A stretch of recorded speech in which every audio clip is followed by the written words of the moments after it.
Nostradamian. Their music was, it was like it told the future. Ambidextrous. That determination to be the best, both righty and lefty, is how I would describe Proposition 24 in a nutshell. Well, I first heard Proposition 24. It was a funny story. I was breaking up with my girlfriend at the time.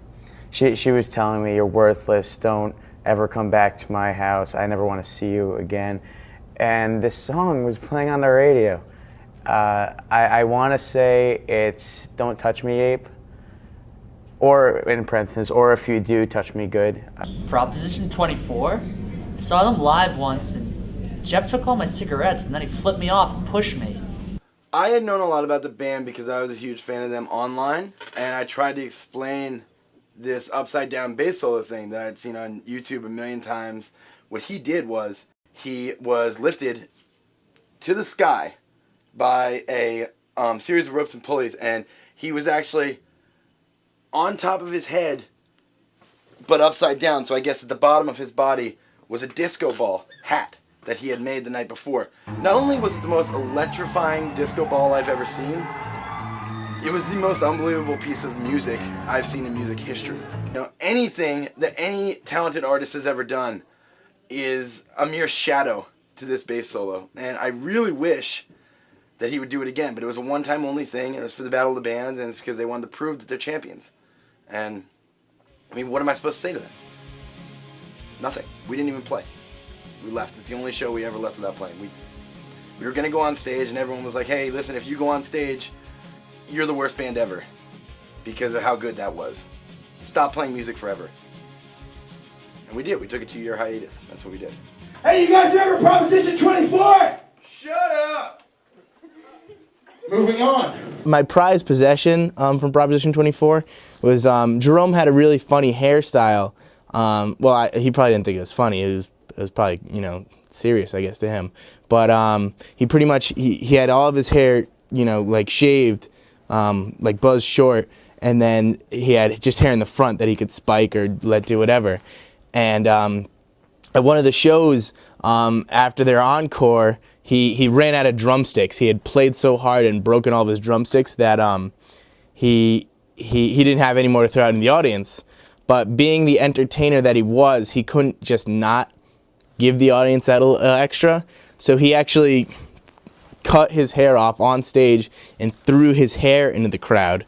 And I have it right in here. I'll take it out for a minute. It kind of smells a little bit, but if you see, that's his actual hair. And I didn't get this all in one bundle. I rented out the venue the day after to vacuum it, and I picked all the hair out of the vacuum, and eventually had to make sure all the DNA was right. I had to take it all to a lab and make sure that it was only his hair and not anyone else's hair that might have been ripped out in the ensuing mosh pits and everything during their show.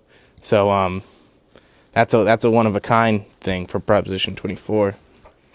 Yeah! You guys sound really good. That was not us! Hey, what do you think about Proposition 24? What are you talking about, man? My older brother used to listen to them. I thought they were dead. Well, the problem with Proposition 24 is that when they used to fight about Mario Party, they'd call the cops, the neighbors would move out, there'd be fires, there'd be death, there'd be blood, whatever. But, it never got that serious. With Nintendo Wii, it was a whole new ball game because they were actually physically expressing their emotions with the remote control. And when Jerome made it to level 3, it was the one where you have to hammer the house to build it together. He was hammering like this, and Jeff was so pissed off that he started yelling at him, and Jerome started directing his aggression not at the board in front of him where he was supposed to be hammering, but at Jeff's face. And that led to a whole different ball game with the reconstructive surgery and who's going to pay for this, insurance won't cover it. And ultimately, I'd say that was a downfall of the band, and that's a bum out. It's a bum out. But, things happen, and I think it's better this way. It's good to remember them as a band that broke up over Mario Party.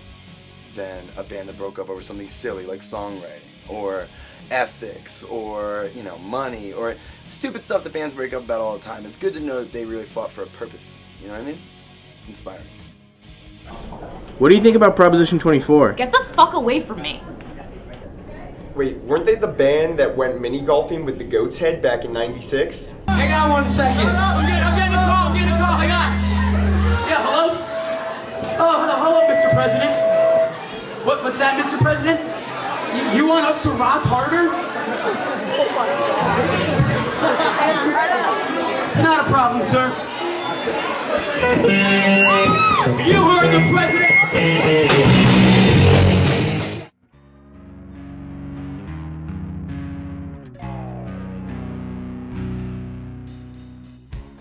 When I heard Proposition 24 was doing a reunion, I mean, it blew my mind. I mean, it would be like if the Beatles said they were doing a reunion, but I mean like the original 4 Beatles, like we were gonna have a zombie, half of the band playing. Like I don't think that would sell as well as the Proposition 24 reunion show is gonna sell. I mean, you can quote me on it. I'm pretty positive. You know what I like about this crowd is we know everyone here, so we can mess up as much as we want and only be mildly embarrassed. Recently, when my parents had actually gotten into a big car accident. They're actually in a hospital at the moment, and they have been for quite some time. And I'm not gonna lie, that has put a big hole in my wallet. So I stopped paying their bills because I figured, you know, the music comes first. So I bought a plane ticket to Hamden. Here now, on the stage they're gonna be playing on. And, you know, I think my parents, you know, later on when they'll be happy for me. They'll understand. Am I going? I would. I mean, I really want to, obviously, but back in 2003, there was a little incident after a show in Wisconsin, and the band actually, they have a restraining order against me. Apparently, they don't like fans hiding naked in their dressing rooms. Who knew? I can't go, actually. If you want to know the truth, do you want to know the truth? Desperate Housewives finale. Well, it's actually a marathon into a finale. But if I don't know what's happening to Terry Hatcher's character, Susan, how am I going to know what's happening in my life? Sorry, Proposition 24. All right, this is it. This is the big reunion show. I've been waiting weeks for this. Let's see what's going on.